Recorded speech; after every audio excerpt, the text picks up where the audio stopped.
Really can't make this shit up right now, guys. Look at that.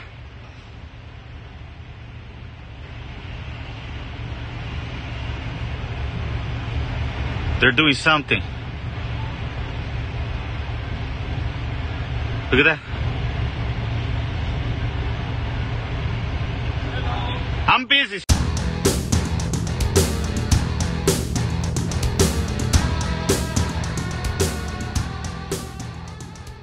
Halo pemirsa Albiruni ID, kembali lagi di channel Albiruni ID. Dua objek udara tak dikenal dikabarkan kembali memasuki wilayah udara Amerika. Dan kemudian US Air Force juga dikabarkan menembak jatuh dua objek udara lainnya menggunakan AIM-9X Sidewinder. Kita akan membahas hal ini lebih detail di lain video. Dan pada video kali ini, kita akan membahas mengenai fungsi tersembunyi dari balon udara Cina yang mampu terbang sangat tinggi ini. Fungsi apakah itu? Bukan sekedar sebagai alat memata-matai, high altitude balon rupanya lebih jauh dapat diperankan sebagai sistem senjata mutakhir yang tidak terbayangkan sebelumnya. Meski untuk efektivitasnya masih mengundang tanya, beberapa riset telah dilakukan pada high altitude balon, mulai dari untuk melepaskan senjata hipersonik sampai penunjang serangan nuklir berskala kecil dengan electromagnetic pulse atau EMP. Seperti yang dilansir dari Eurasian Times pada 10 Februari, Cina telah mengembangkan kemampuan balon seperti yang ditembak jatuh di lepas pantai Carolina Selatan untuk melepaskan senjata hipersonik.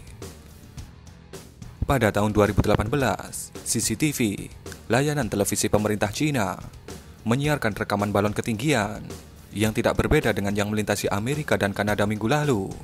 Balon itu menjatuhkan apa yang tampak seperti senjata hipersonik. Video ini memperlihatkan balon ketinggian tinggi membawa 3 muatan berbentuk baji yang tampak seperti hypersonic glide vehicle atau HGV hingga ketinggian tertentu dan kemudian menjatuhkannya sebagai bagian dari uji senjata. South China Morning Post atau SCMP yang berbasis di Hong Kong melaporkan bahwa HGV yang dijatuhkan dari balon adalah bagian dari upaya untuk mengembangkan hulu ledak presisi untuk senjata hipersonik yang akan memberi militer Cina keunggulan dalam kemampuan serangan nuklir. Muatan berbentuk baji tampaknya menyerupai desain yang terungkap pada tahun 2017 dan diyakini terkait dengan HGV DF-ZF yang sedang dikembangkan dan mulai beroperasi pada Oktober 2019. DF-ZF dapat melakukan perjalanan di kecepatan Mach 5 dan Mach 10 dan melakukan manuver mengelak untuk mengatasi pertahanan udara musuh. HGV DF-ZF dapat dibawa oleh rudal balistik jarak menengah Dongfeng 17 atau DF-17 yang dapat melesat dengan kecepatan Mach 5-10 dengan membawa hulu ledak konvensional atau nuklir. DF-17 memiliki jangkauan 1.800 sampai 2.500 km dan berat peluncuran 15.000 kg. HGV yang dilepaskan dari balon menempuh jarak sekitar 24.800 mil atau sekitar 40.000 km di luar angkasa sebelum memasuki kembali atmosfer dan menyerang target darat. Hal ini menurut laporan US Defense Intelligence Agency atau DIA. Laporan DIA membaca bahwa uji terbang berlangsung lebih dari 100 menit, menjadikannya jarak terjauh yang ditempuh dan waktu penerbangan terlama dari sistem senjata serangan darat Cina hingga saat ini. Menurut Paul Crespo, Presiden Pusat Studi Pertahanan Amerika mengatakan bahwa Cina dapat menggunakan balon untuk melakukan serangan nuklir EMP. Diledakkan di ketinggian yang sangat tinggi, maka EMP dapat mematikan listrik dan komunikasi di seluruh Amerika, mendatangkan malapetaka yang luas selama 1 tahun atau lebih tanpa mereka harus melepaskan tembakan, ujar Crespo. Jadi, bom nuklir yang membawa balon ini meledak di ketinggian yang tinggi hanya untuk merusak infrastruktur vital Amerika tanpa harus membunuh dan memusnahkan manusianya. Serangan pulsa elektromagnetik atau electromagnetic pulse alias EMP memerlukan peledakan senjata nuklir di atmosfer yang menghasilkan gelombang elektromagnetik kuat yang dapat merusak semua peralatan elektronik.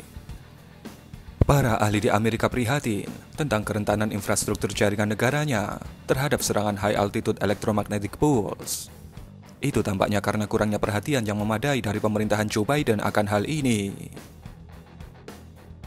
Menurut pakar militer Amerika, jika serangan EMP berhasil dilakukan di pantai timur Amerika, itu dapat membunuh 90% populasi dalam waktu 1 tahun setelah serangan, dan dibutuhkan waktu 18 bulan untuk memulihkan jaringan listrik dan tatanan sosial. Sekitar 99 reaktor nuklir kemungkinan akan meleleh tanpa listrik untuk mendinginkannya, dan sekitar 4,1 juta orang harus mengungsi dari daerah sekitar pembangkit nuklir. Buntut dari serangan EMP, seperti jet tempur, tidak akan bisa lepas landas atau mendarat jika gelombang elektromagnetik menghapus sistem radar kendali. Dan itulah sedikit informasi yang ada di kepala para petinggi militer Amerika mengenai ancaman yang bisa ditimbulkan oleh balon Cina berdasarkan data-data yang mereka miliki. Apakah Anda memikirkan hal yang sama dengan para petinggi Amerika itu? Jika ya, maka Anda sungguh luar biasa.